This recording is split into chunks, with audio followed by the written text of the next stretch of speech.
superhero video games have not always been that good.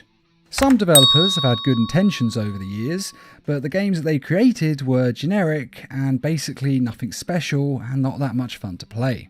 Now, in a lot of cases, it's because the companies knew that having the intellectual property of Spider-Man or Batman would mean that the game would sell well regardless of whether it was actually any good. Basically, people will buy it because Batman's in it, so why bother to throw any money at it? We're going to get cash anyway. Bit short-sighted and not very nice for the fans, but that's the way companies think. It's all about the bottom line. However, this all changed with Batman Arkham Asylum. After this, the bar was raised on superhero games, to the point where current-day superhero games are absolutely amazing. At least some of them are. There are still bad ones, of course. And we're going to look at the video games being released in 2022, which hopefully will be some of the amazing ones. Gotham Knights. This is a game that I have personally been waiting for years, and it was meant to come out sooner, but it was delayed to 2022. Now, in the video game, Batman is dead, and you play as the Bat family, who are in Gotham City to pick up the slack. You can be Dick Grayson, Jason Todd, Barbara Gordon, or Tim Drake. Each of them has unique skills and abilities, such as Barbara Gordon being able to summon a flock of bats to defend herself, or Tim Drake being able to teleport using the Justice League Watchtower satellites. And from the trailers, it looks like Barbara Gordon's gameplay is the most similar to the Arkham Batman's gameplay. So basically playing as her will be as close as we can get to playing as Batman, which is why I'm personally looking forward to playing with her character the most. But you can of course choose any one of these four to play as. Now, the Bat family goes up against the Court of Owls as the main plot of the game, but it does look like there'll be a lot of other villains and a lot of other side missions throughout Gotham City, so there's going to be a lot to do. Now, the game is made by Montreal Studios, who made the Batman Arkham Origins game, which was the least successful of the Arkham games, but it's actually not as bad as people say. And in all honesty, Gotham Knights actually looks like it's going to be a lot of fun to play. Suicide Squad kills the Justice League. Rocksteady Studios, the company behind the Arkham series, are finally releasing their new game, in which you play as the Suicide Squad. And for those who don't know, the Suicide Squad is a band of supervillains. They're basically a bunch of villains who have gone to prison and then had bombs put in their heads, and then they're sent out by the government on secret missions, and if they refuse any orders they're given, then their heads are blown up. Now, you may wonder why they'd go to all that trouble to send villains out, or why they wouldn't just send normal soldiers or spies.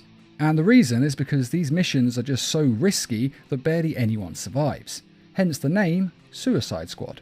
And the playable supervillains in the game are Harley Quinn, Captain Boomerang, Deadshot, and King Shark.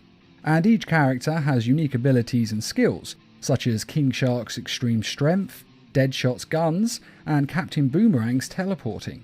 Now, the plot of the game is basically the title, but essentially, Brainiac is invading, or at least attacking the Earth, and he seems to have mind-controlled the Justice League members, and so it's up to the Suicide Squad to take them down. Which is a bit ridiculous considering the difference in their power levels, but I'm sure it's going to lead to some very interesting boss fights throughout the game. Now, personally, I would have preferred for Rocksteady to just make another Arkham game, but this does look pretty interesting. And at the end of the day, who doesn't enjoy a story told from the perspective of the bad guys? They normally have much more interesting character arcs after all. DC League of Super Pets: The Adventures of Krypto and Ace. To coincide with the release of the DC Super Pets film, there will also be a spin-off video game that looks like it has quite basic gameplay, to be honest. The game will be starring Superman's dog Krypto, who is voiced by The Rock, and it will star Batman's dog Ace, who is voiced by Kevin Hart. Or at least they voiced them in the actual movie. We don't know for sure if it will be the same in the video game, but hopefully it will. There's not really a lot to say about this, as there aren't many details that have been released, though from the trailer it looks like quite simple gameplay meant for young kids. But we'll have to wait and see before we know for sure. It might surprise us. Marvel's Midnight Suns. Now, this game is coming out in March, and it's a strategy RPG that blends turn-based gameplay with abilities that are executed through a randomised deck of cards. And the game's story involves a team of heroes coming together to stop the magical threat of Lilith, who has been resurrected by Hydra. And the new hero, Hunter, who is the child of Lilith, is the only one who can kill her. And basically, the other heroes are going to help Hunter take her down. The game is going to feature 13 different Marvel heroes, including Wolverine, Captain America, Iron Man, Doctor Strange, Captain Marvel, and Blade, just to name a few. And it looks like it's going to be separate from the other Marvel games that are being released, as several have actually been released in 2021 and more are planned to come out in the future. And those are all the superhero games coming out in 2022, or at least all the major ones. Though there are a couple of other games that are going to be coming out later on. We have the next Spider-Man game, which will feature both of the Spider-Men as playable characters, though it's only a one-player game, so you'll only be able to play as one of them at one time. And the basic plot of it seems to be that Venom is going to come to town and chaos ensues. And this game is expected to come out in 2023. And a Wolverine game is also in the lineup. Insomniac Studios are making it, and since they made the Spider-Man games, I actually think that this Wolverine game is going to be worth the wait, as they seem to be able to do superheroes rather well, building the game to suit their superpowers. But we'll have to wait and see. Sadly, there is no release date on this yet, but it's not likely to be before 2023 at the earliest, and quite likely it will come out later than this.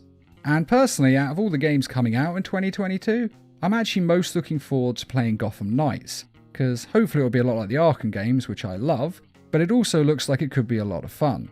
And I'm also really happy just to be getting a Bat Family game, because it's been quite a while since we've had a proper one. But which one of these games are you most excited for? Be sure to tell us in the comments.